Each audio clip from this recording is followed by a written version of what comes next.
Gracias, Marco. Entonces, los 7 pecados capitales se da por un exceso de un comportamiento y se da por un nivel bajo de conciencia. Así es.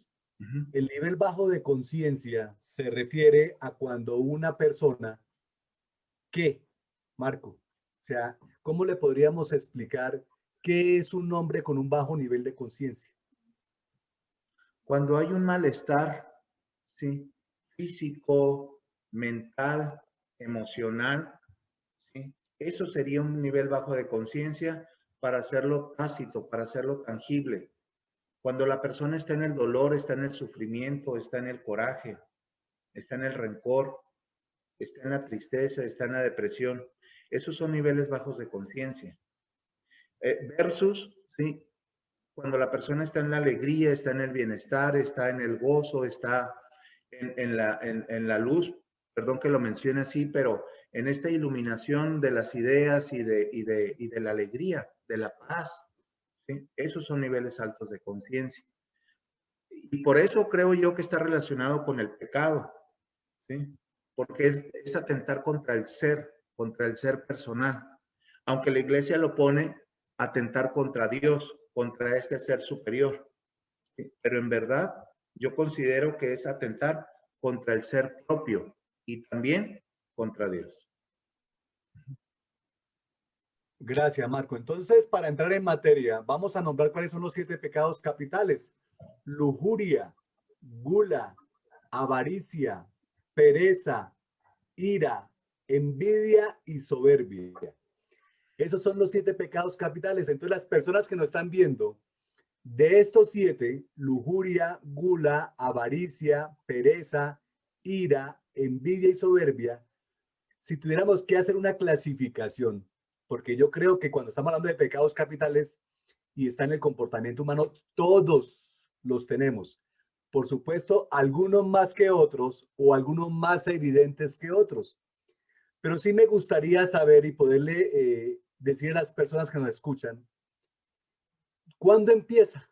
Es decir, si yo, mi pecado capital es la lujuria, ¿cómo yo empiezo a sentir lujuria? ¿En qué momento yo siento que la satisfacción de la comida pasa de ser una satisfacción de alimentación a una satisfacción de gula? ¿O cuando yo creo que el exceso de alcohol definitivamente también es una gula? ¿En qué momento se empieza a sentir avaricia, soberbia, ira, envidia? Sergio, ¿qué ha podido? Es decir, ¿en qué momento yo como ser humano sé que estoy entrando a un pecado capital? Complicada tu pregunta porque además son 7. Entonces habría que, quisiera dar una respuesta donde englobe a los 7, no irme en alguno en particular. Yo creo que cuando nacemos, digamos, todos nacemos limpios, ¿no? O sea, todos nacemos para satisfacer las necesidades básicas, ¿no? ¿Cuál es la necesidad básica de un bebé cuando nace? Pues el cuidado, el alimento, la limpieza, el acogimiento, digamos, ¿no? Y yo creo que las personas todas, ¿sí? Ya conforme vamos avanzando en nuestro camino por la vida, vamos empezando a tener deseos, ¿no? Incluso desde el sentido psicoanalítico, ¿no? O en el sentido más elemental, empezamos a querer algo más, ¿no? Algo más allá de lo que satisface mi necesidad básica, que puede ser la básica, digamos, del ser humano, es la de la alimentación, la primera, ¿sí? Y bien lo ponías. Es curioso porque, digo, y es complicado porque nos metemos a terrenos profundos, ¿no? Con esta pregunta que haces.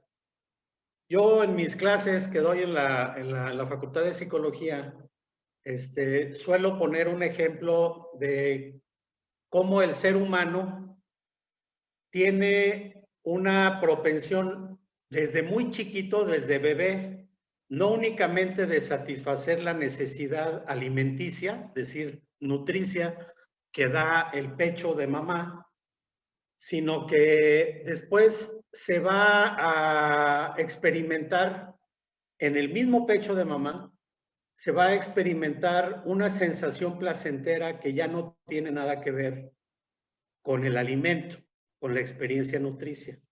De tal manera que entra a una dimensión, digamos, de placer, ¿sí? De un placer sano, digamos, o sea, no estoy hablando de exceso ni mucho menos, pero que le da una sensación placentera y además lo asocia, el bebé recién nacido, lo asocia con seguridad, con calorcito, con pertenecer, etcétera, ¿no? Esto lo pongo para empezar a diferenciar lo que es el ser humano de lo que son las plantas o los animales. Es decir, hay algo que nos hace diferentes, porque los animales pues satisfacen su necesidad de seguridad, nutricia, sexual, digamos, ¿no? La satisfacen y ya. Es decir, no hay exceso en la satisfacción de la necesidad. Las plantas pues toman del oxígeno, del aire, de la tierra, toman lo que necesitan para crecer. Entonces, ¿en qué momento ocurre? Y tu pregunta es por eso complicada. ¿En qué momento al ser humano, que nos hace diferentes a plantas y animales, desde el principio, por esto que acabo de poner respecto al pecho de mamá, ¿no? ¿En qué momento se transforma la necesidad básica en exceso? Es decir, en querer más. En el caso del bebé, no es que quiera más leche de mamá.